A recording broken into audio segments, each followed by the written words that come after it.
All right. Happy Friday, everybody, and welcome to another future-focused weekly update where hopefully I'm doing my job keeping you 10 steps ahead of the intersection of business, technology, and human experience. Thanks, everybody, for listening, watching, however you consume this. Please do the usual social things. If you find it valuable, share, like, rate, all that stuff. I want to jump straight into it because I've got quite a few things to talk about today, and there's a couple big ones that one I actually just caught before I hit record here that I'm still processing. So you get to hear me process through it live a little bit. But anyway, let's get to the first one, which if you hadn't been following, this week, Elon Musk was excited to announce Grok 3. So Grok 3 was coming out. That is his latest XAI model.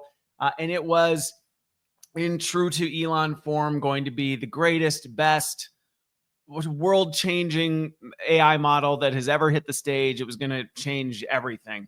And so it launched, and I got a chance to watch that and watch, its performance and some of the stuff.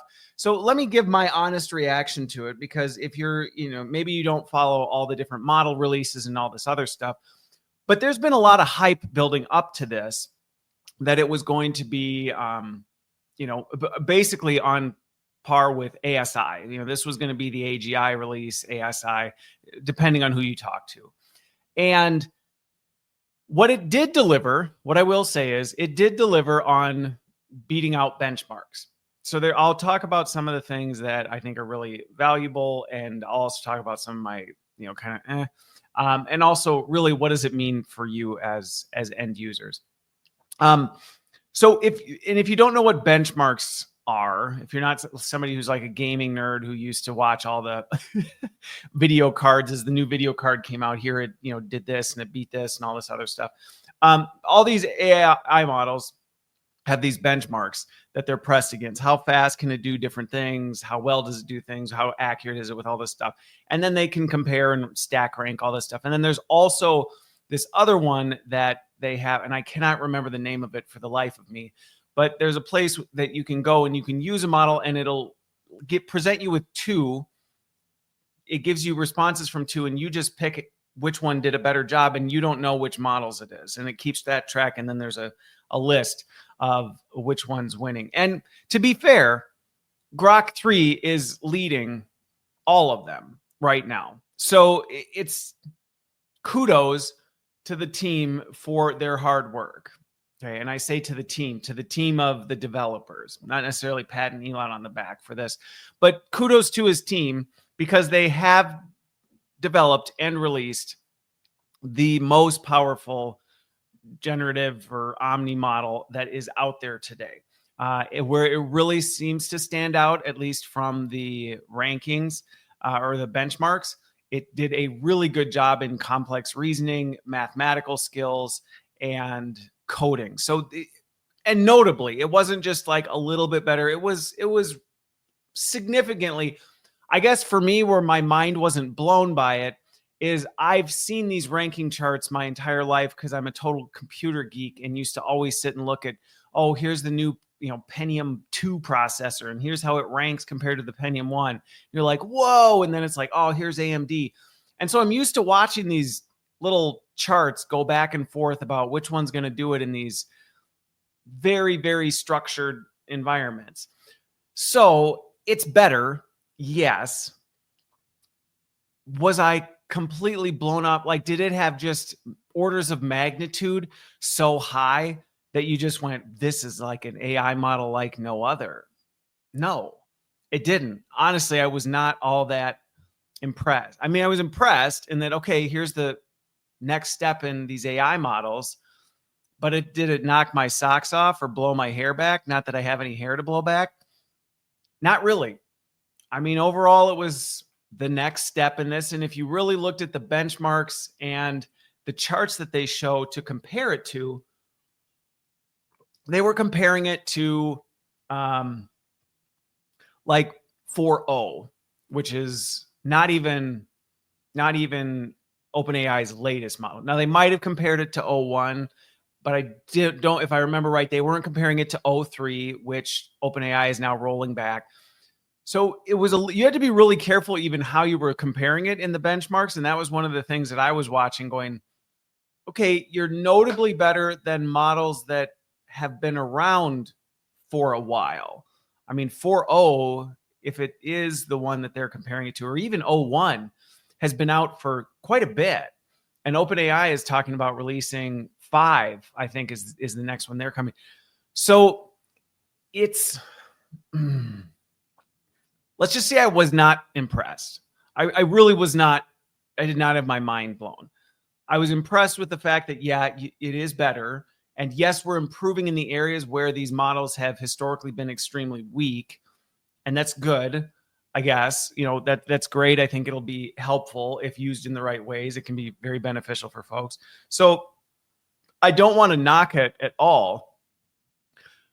But it was not what I was expecting. I mean, the way Elon had talked about this, I was expecting this thing to be doing cartwheels and circles and somersaults and all this other stuff over these other models. And the demo that I watched, I mean, they were doing standard stuff with a generative AI. They didn't show it in any sort of crazy use cases where you went, whoa, we've never seen AI be able to do this. Now, granted, I get, you can't necessarily pull that all out on release date. I just honestly was not terribly impressed. If you can't tell from my reaction to this, I just kind of went into it. I had a bunch of other stuff that I was planning on doing that night, and I blocked time off to go, I really want to see this, because based on the way it's been talked about, there better be something that kind of knocks me back a bit. And honestly, it didn't feel any different than when any of the other AI companies release their other AI latest models and go, ta-da. So if anything, my guess is this might just push some of the other AI companies to release their next version of the frontier model, if this even disrupts them enough to really care. Honestly, while the numbers were improved in certain areas fairly significantly, I don't know, given market penetration for some of these other ones, that anybody's going to go, oh, that's it. We were about to do a deal with OpenAI, but now we've seen Grok and it's blowing the smoke. It's tearing away from these old models. It's like, well, yeah, duh.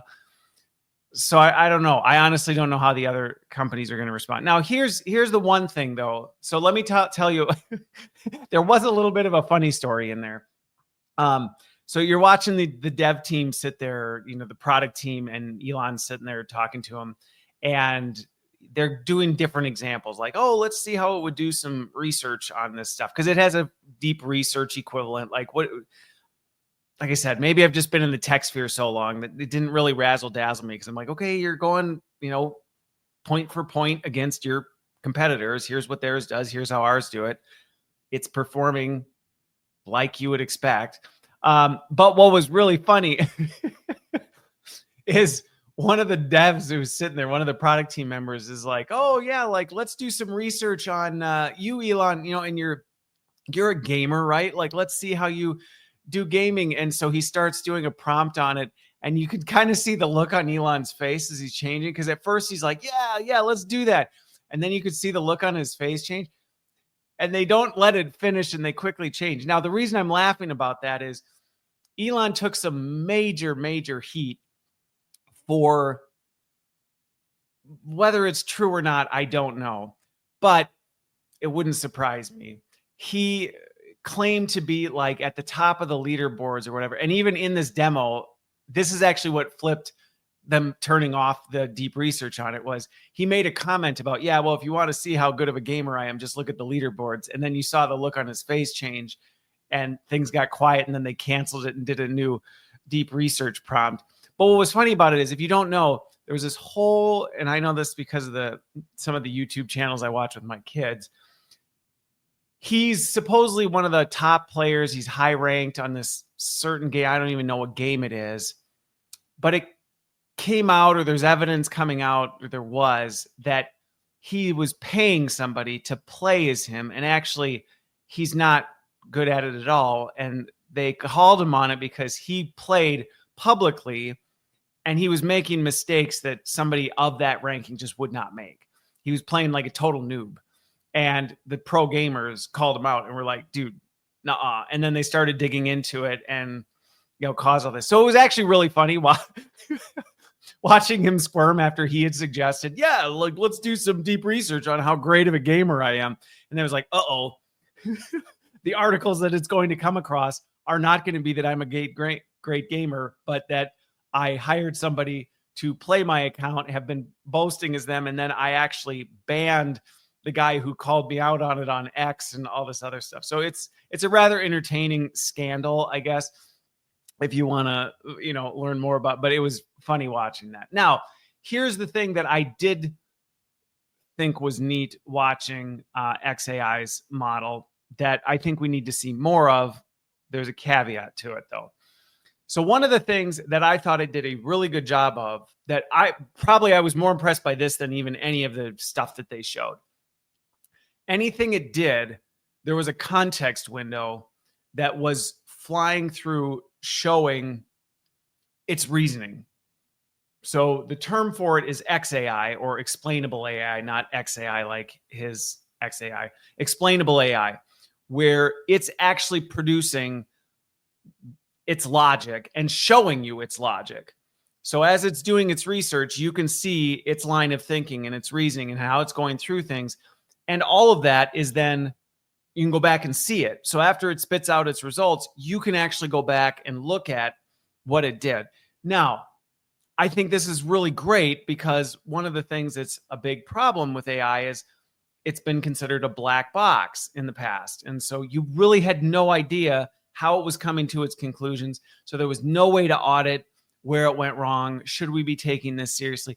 Similar to what I talked about last week with research, academic research, they have to put the limitations and all that in a good research paper. Will have all that. So you can go back and look at it and go, now, do I agree with its conclusions? What was it actually using in its reasoning?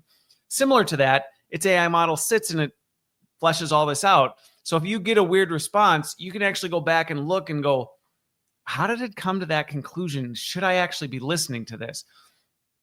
Which I think is actually an indication of a really positive thing, going back to how jobs are going to change. Maybe an analyst job won't be so much to go do the research. The analyst job will be to go back and scour through its reasoning and make sure that, is this valid? Like, did it actually do what it should do? Which would be a much more interesting job than Googling stuff. So I really, really appreciated that. Here's where the caveat comes in, though, that made me go, was Elon very smugly said, I shouldn't say smugly because I don't want to frame him up a certain way, but he said it in a way that, was just kind of like wink, wink, nod, nod to all the competitors out there.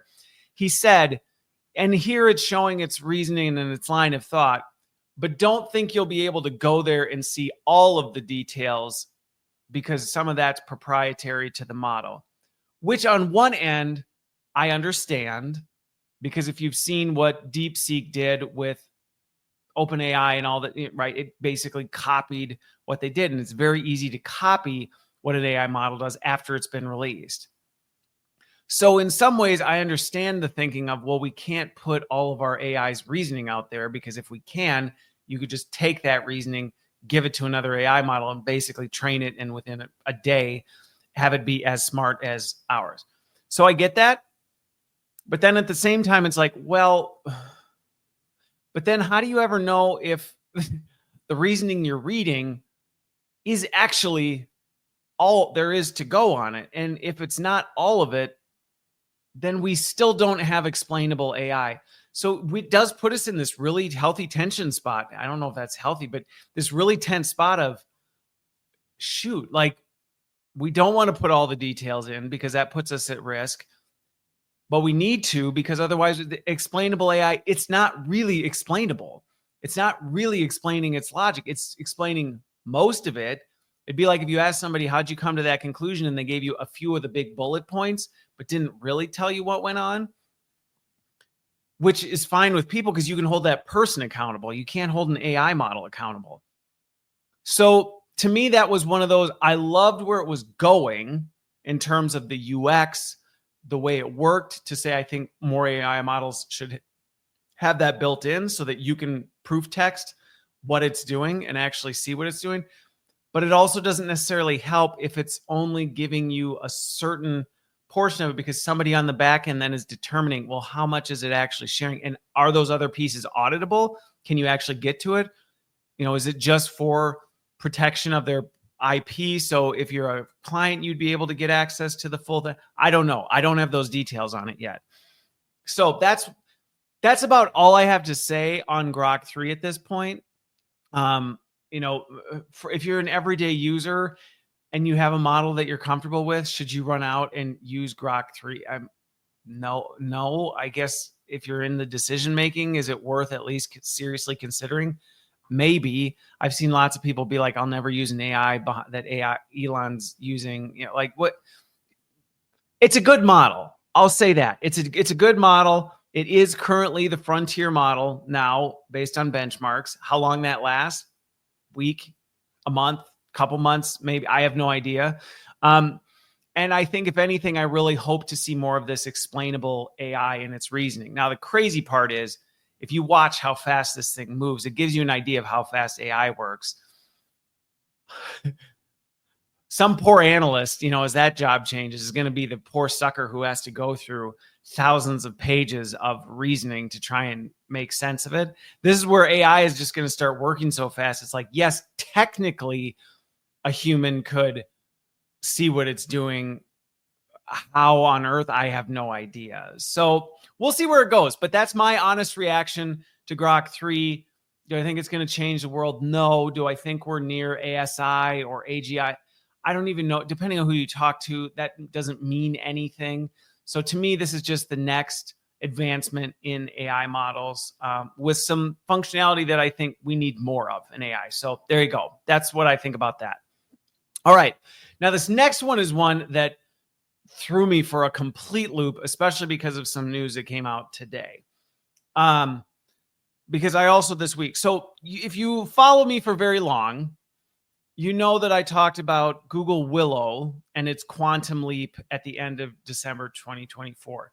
And what was interesting was I never expected that video to perform as well as it did. It was kind of bonkers. And so I got to see all sorts of nitpicky, stuff and the critiques of all the internet trolls of the world, which was fun, I guess, a fun experience to say the least.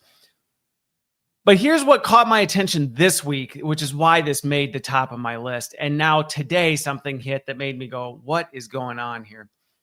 So I talked about Google Willow back in December. It was making headlines for the fact it had done, I don't remember how many quadrillion years worth of computations in a matter of 15 minutes, blowing the minds of even the people who worked with the chip. They went on a lunch break and came back thinking they'd have to shut the thing. And we're like, oh my gosh, it did the whole thing. It was that kind of thing. So it really was mind-bending what it was able to do. And then I had even been thinking about this. And then it came up. I was watching TV with my kids earlier this week and I saw something on it.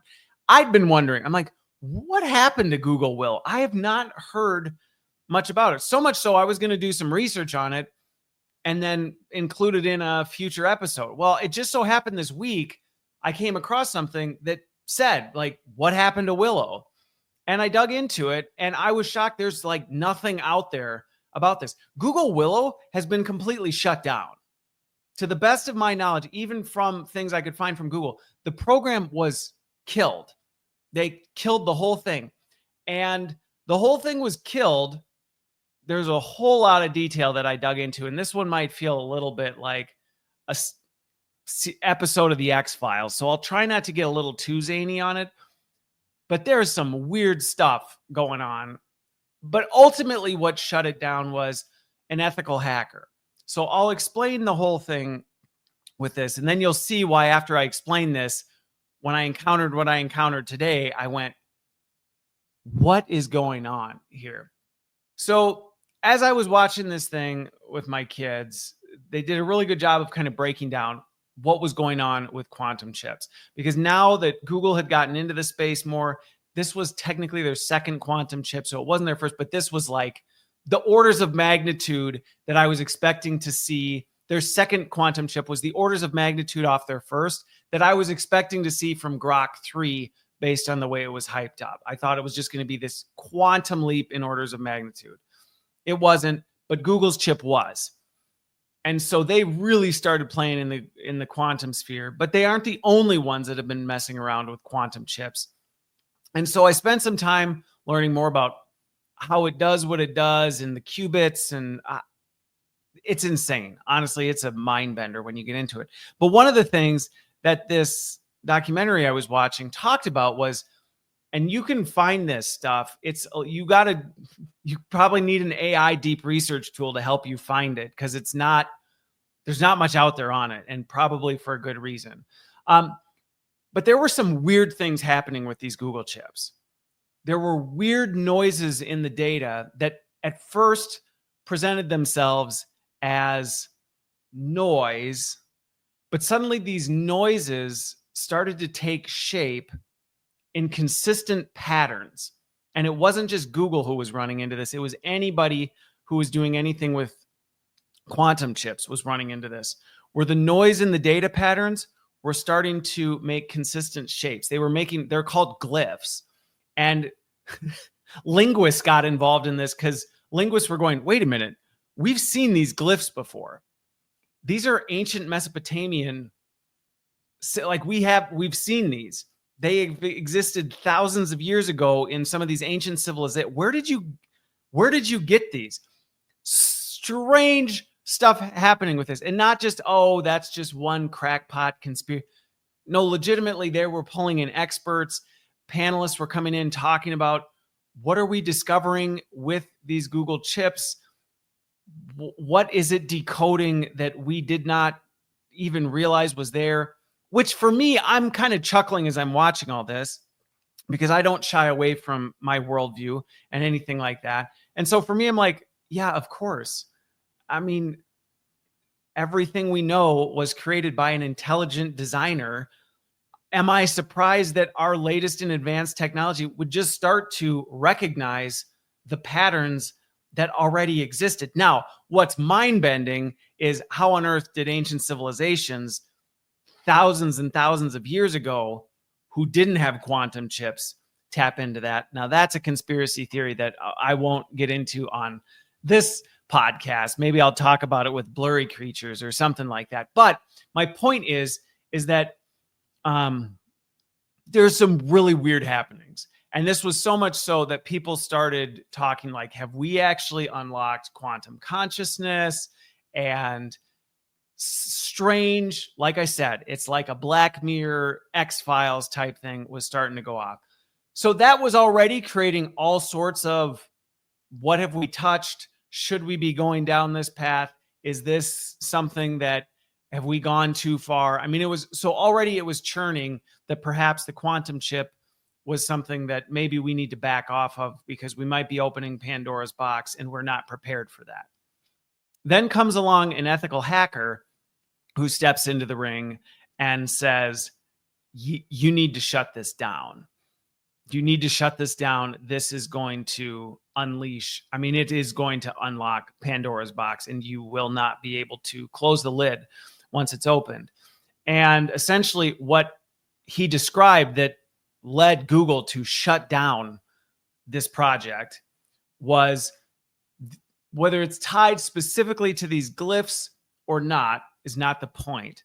The point is, because of how quantum computing works and the level of complexity and what it's tapping into to be able to do what it needs to do, it's reaching a level where, if you think about traditional coding, it's regular compute, 0, 1s, there's bits, it's either on or off, and you're mixing and matching 1s and 0s into a complex pattern to be able to do something.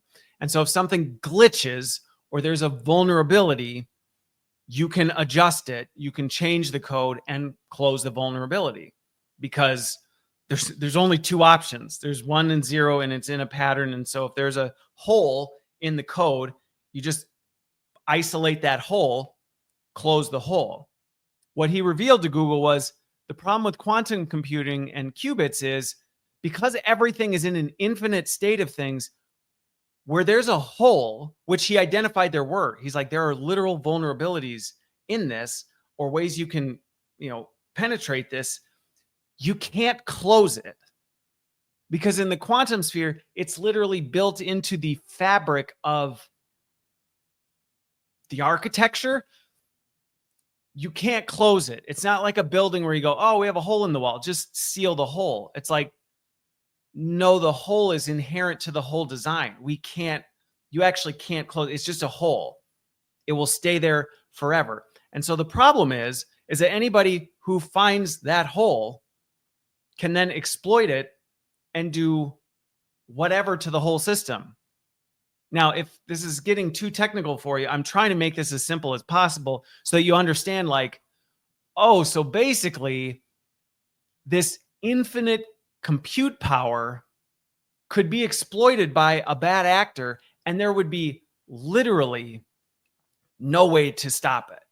None whatsoever. That was this ethical hackers case. Was once this gets out, once it's, mainstream and people figure out how to hack it, you cannot prevent them from hacking it. And they will be able to do whatever they want once they do, because once they get in, it's like, I'm trying not to be too technical, but if you can get in and get system admin, you can do whatever you want. And so essentially what his point was, is there will be holes in the architecture of this whole way of doing compute that would allow people to get access to system admin.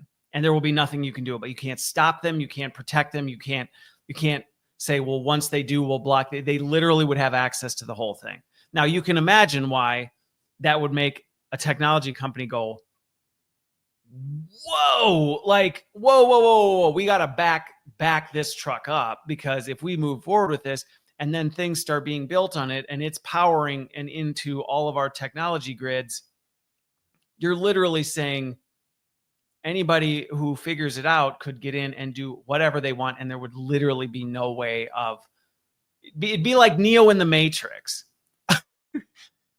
You can't stop him once he's in, because he is the Matrix and can take control of it and do whatever he wants with it. So you can see why Google would shut it down and go, all right, until we figure this out. They shut the program down. There was this big move, a very quiet, subtle move to say, how do we figure out how to contain this?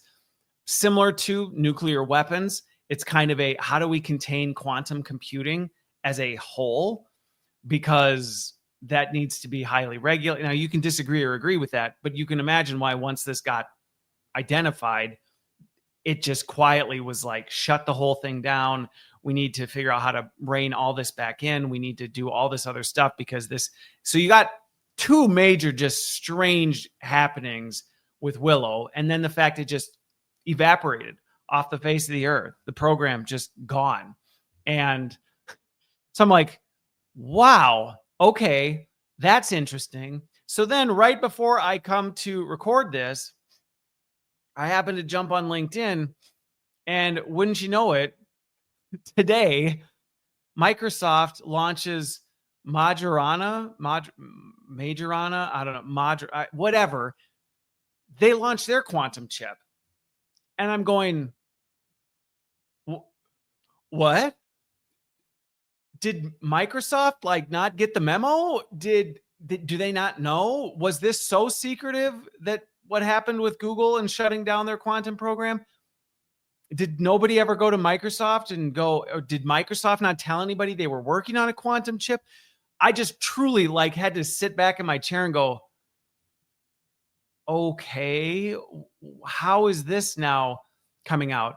So I'm still digging into Microsoft's chip, but similar. I mean, it's their latest quantum chip. It's making headlines all over. Microsoft's now in the quantum space, all this stuff. And it does make me in some ways go, did the ethical hacker catch it too late? Like, have enough people already gotten into the quantum space that like Pandora's box is now open? It's just a matter of time. I don't know, to be honest with you. And I'm going to be keeping a close eye on Microsoft's, because now I'm so curious. I am so curious as to what the heck is going on? What is Microsoft doing? Will Microsoft follow the same path? Will Majorana suddenly just not be in the news anymore? Type of a thing. I don't know. This one's still so new, but it was so ironic that this week here I was curious about Google, came across what happened with Google, and you can go see if you want to see more details on the Google Willow thing. You can either, I think there's only one thing that I've seen that breaks down the whole thing.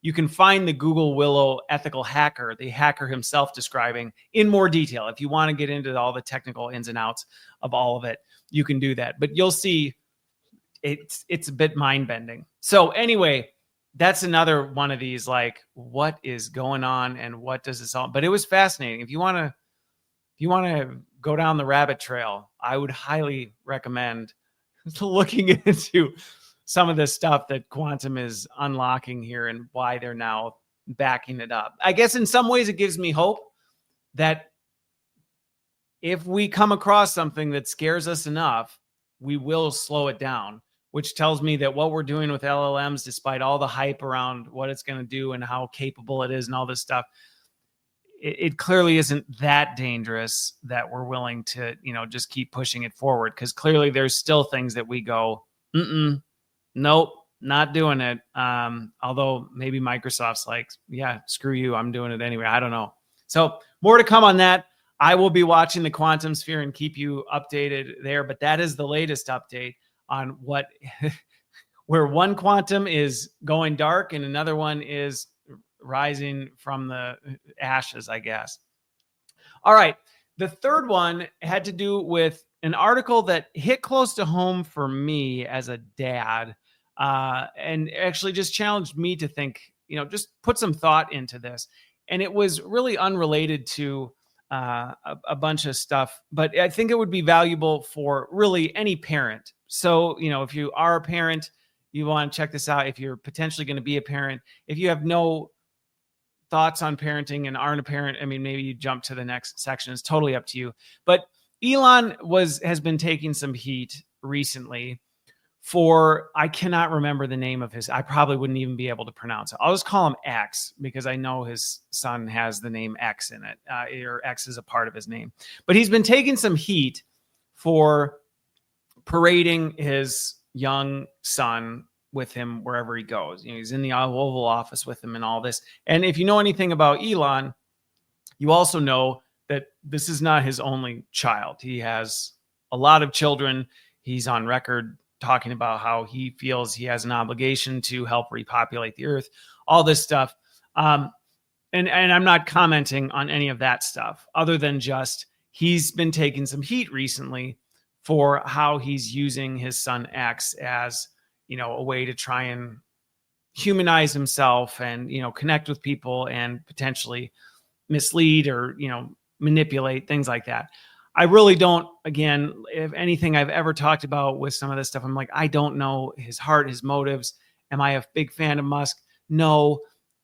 Do I support a lot of the stuff he's doing? No. But I don't know him. And so I don't want to throw stones at somebody that I really don't know. I have got major issues with talking smack about people when you really don't know them. And even if you do, you're still not them. So I guess that's my one commentary there is be careful what you say about people. Even if you think, oh, well, they're some random stranger, it's not helpful and it's not okay to do that. But that aside, the commentary on it actually made me pause for a little bit and think about it, because this can be, well, first of all, this was a bit of a sore spot for me because there were many times and still many times where I have experienced what it's like to feel like your parents are treating you like an extension of themselves, or they're using you for their own gain, and in ways that it's very difficult to point to and go, I don't like how this makes me feel. I feel like I'm a prop in your whatever it is you're doing. And so in some ways, I actually really resonated with the people who were calling him out, going, it's not okay to treat your kid this way, to use them as a prop, not only for you, it's just not a good look on you. It's not fair to your kid. And what is it sending what kind of message is it sending to your other kids? Because if you know anything about some of his other kids, there's some that he does not have a good relationship with at all. And I wanted to comment on this because I think it's something every parent needs to take really seriously when they think about not only the relationship they have with their kids, but how they represent their kids publicly, how they talk about their kids publicly, and the impact that that can have, and the responsibility you have as a parent to wield this very carefully. Now, if you follow me, and the reason I say this hit close to home, not only because of my own experience with my family, but then also I'm a dad of 8. And if you follow my content, if you've been around long, I don't hide the fact that I have 8 kids. I will talk about some of the lessons that I've learned or some of the things that I'm experiencing with my children. They are a large influence on my life. They help me see the world differently. They teach me new things all the time.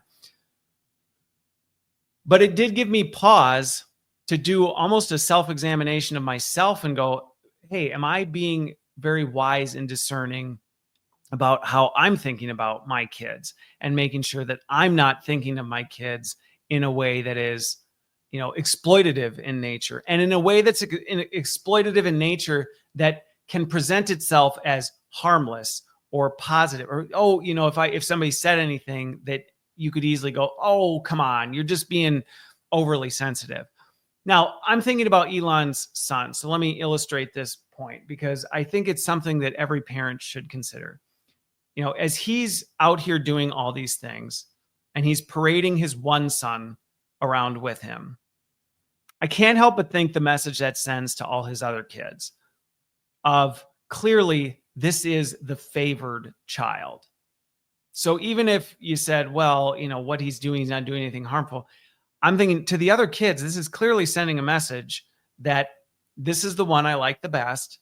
This is the one that I bring into the public eye. This is the one that best represents me and what I stand for. This is the one I'm most proud of. That has to be extremely painful to his other children to see that. I mean, you do not see Elon with his other kids all over the place. And whether he's publicly saying it or whether he's sending that message directly to his kids intentionally or not, I have no idea. But I know if I were one of his other kids, I would be pretty hurt by the whole thing, to be honest with you. I would feel pretty left out. And then I also think about the impact it has on his son, who, yes, is young now, but this is layering on a level of expectation to his child that is potentially crushing, absolutely crushing. Of now, okay, you're clearly the favored one. So now you got to live up to daddy's expectations. And if daddy wants something, you better make sure you're going to lose your spot in his good favor. And I mean, there's all sorts of stuff that I personally have lived and walked directly that I think a lot of times as parents, we just don't think about. And so I wanted to make a point to call this out as an encouragement for all parents, everybody in any sort of parental capacity, whether formally or informally, if you're a mentor or whatever, that you're being really careful that you are not treating your kids or the people that you're leading. Like I said, if you're not a official stepdad, mentor, parent, that you're not treating people underneath you, and I don't mean under hierarchically, but people you're leading as an extension of you. It is extremely destructive and unhealthy, and has a lot of really negative side effects that often go overlooked and underestimated in terms of the impact and the harm that they can have on people. And so and I get where the pressure can come from. And sometimes it might genuinely be, like I said, I don't know Elon. Maybe he truly does just love this little kid. He loves the letter X. This kid represents X. He's the youngest, all this stuff. And maybe out of a positive, what seems like a positive thing, he just really wants to lift this kid up and he loves having him with him. And what might be a genuinely positive thing can cause tremendous harm, not only on your other kids, but on the one you're doing this to. And I just wanted to kind of take a minute, not so much to critique Elon or to say, that what he's doing is terrible. Like, let's rip on Elon. Like, no. But honestly, when I read it, at first I kind of was like, yeah, it does kind of bug me that he does that. And then I started thinking about it. I was like, yeah, it's definitely something that I want to be really careful of. And I am extremely intentional and thoughtful about how I talk about my family and how I talk about my kids and how I involve them in things and making sure that they don't feel pressure to live up to daddy's expectations of what they think daddy wants out of them, because you can layer baggage on people without saying a word. And that's what really stood out to me with some of what I see with Elon is it may be coming from a place if he just loves his kid, but he doesn't realize his love and favor for one kid is really causing harm to his other kids, and the love and favor he's layering on his kid may actually end up, as his kid gets older, start to feel like a lead backpack that he has to carry around. And maybe he doesn't end up liking any of the things his dad is trying to vicariously live through him, but he feels like he can't step away from it because, well, dad wants this. Dad really loves this about me. And so that's just kind of the more thoughtful, reflective topic that popped up for me this week that I wanted to challenge not only myself, and that I spent some time on really thinking through, hey, how do I be intentional about this? Because I've got 8 kids and I don't want to, do something well-meaning that ends up really, one, harming my other kids unintentionally, or putting pressure or a burden on the one that I think I'm, shining a light on. And so I would encourage everybody who's in a parental capacity to do that same reflection.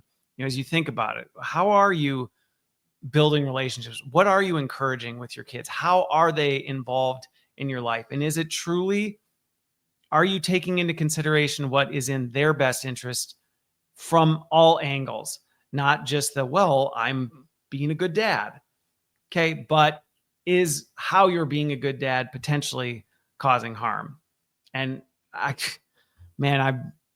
guarantee all 8 of my kids at some point are going to come back and something I thought was, great, they're going to say, Dad, I really hated that. And that's going to be hard, and we'll work through it. And I think it's unavoidable that you're going to do stuff that, messes with your kids. I think it's just a matter of, are you doing everything you can to mitigate that risk? And are you being thoughtful and intentional about it? And if not, then maybe spend some time today doing that. Okay. Let me move on to the fourth, and then we'll wrap here.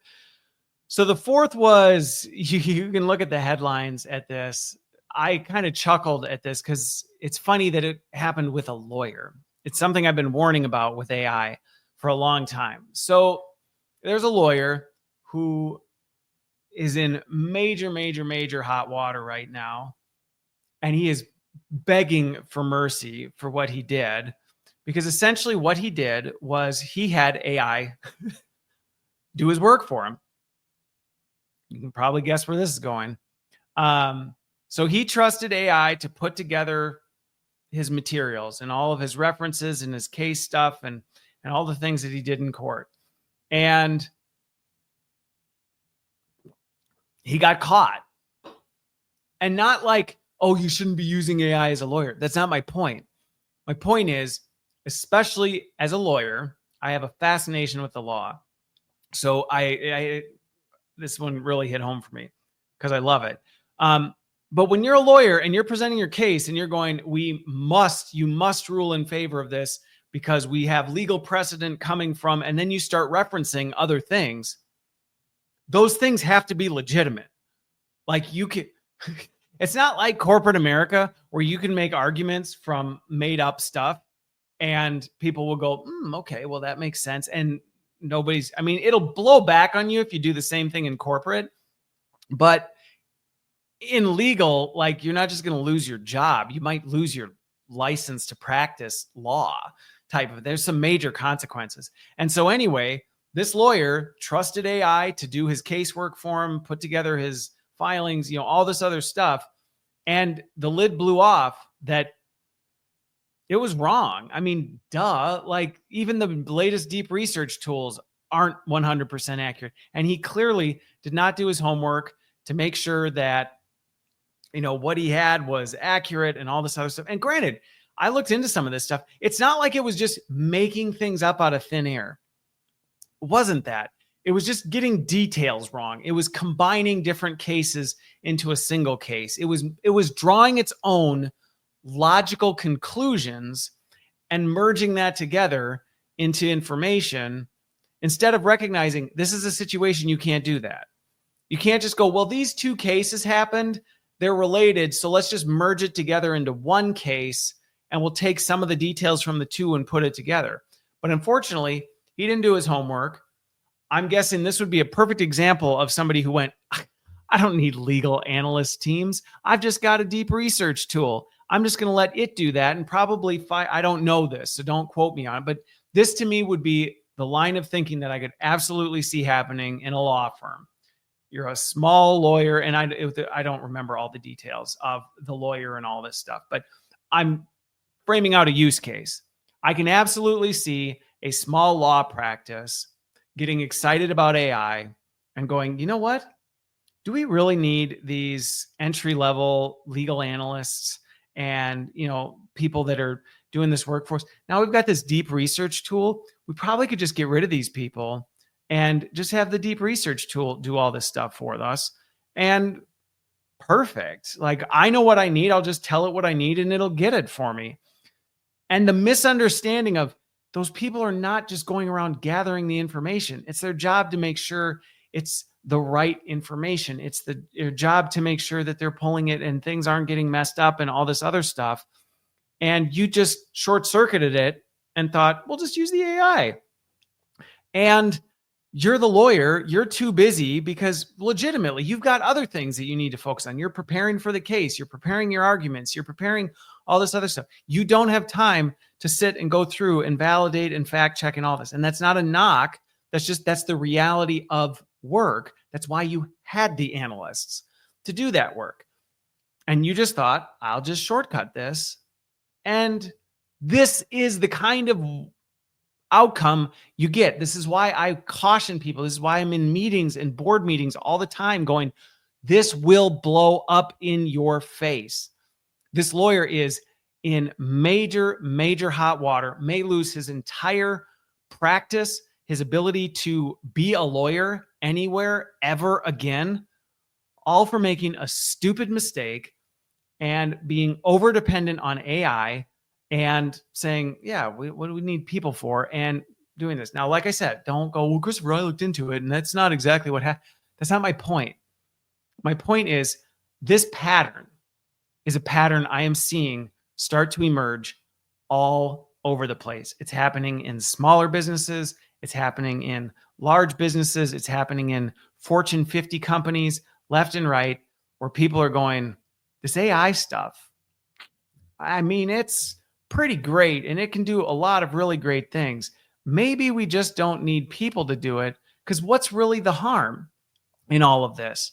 And this case right here is a bit of a clarion call to go watch it. And I have other examples of businesses I've advised that I've had to pull out of to say, fine, you don't want to take my advice and my caution. This is going to catch up to you, that have called me later and gone, now what do we do? And my response is, you're toast. Like, you start over. That's what you do. You're back to ground zero. You got to start over. And that may be the case for this lawyer. He may now have to say, well, I've been a lawyer for X number of years, but not anymore.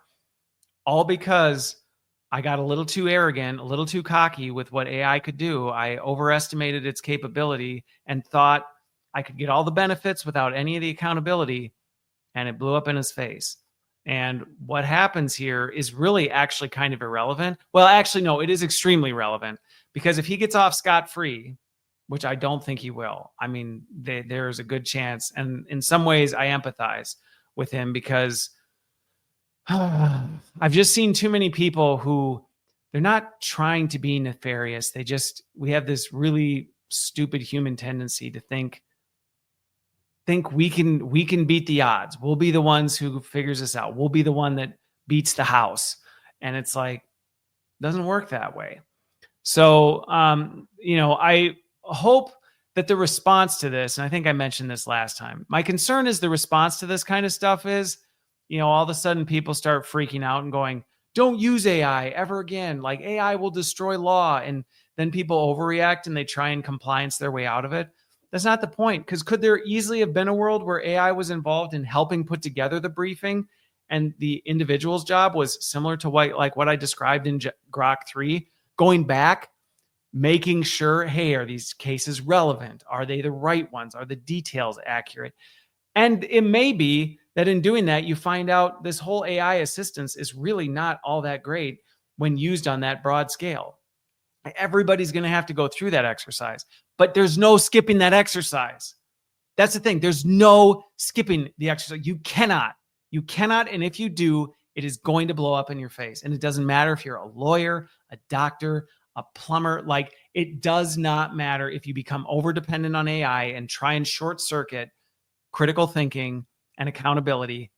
It is going to eat your lunch. I 100% promise you. It might just take a while for you to realize it, and it might just hit you in a way that you never expected it. So with that, hopefully that makes people think twice. And I'll keep y'all updated on how things go. And you know what?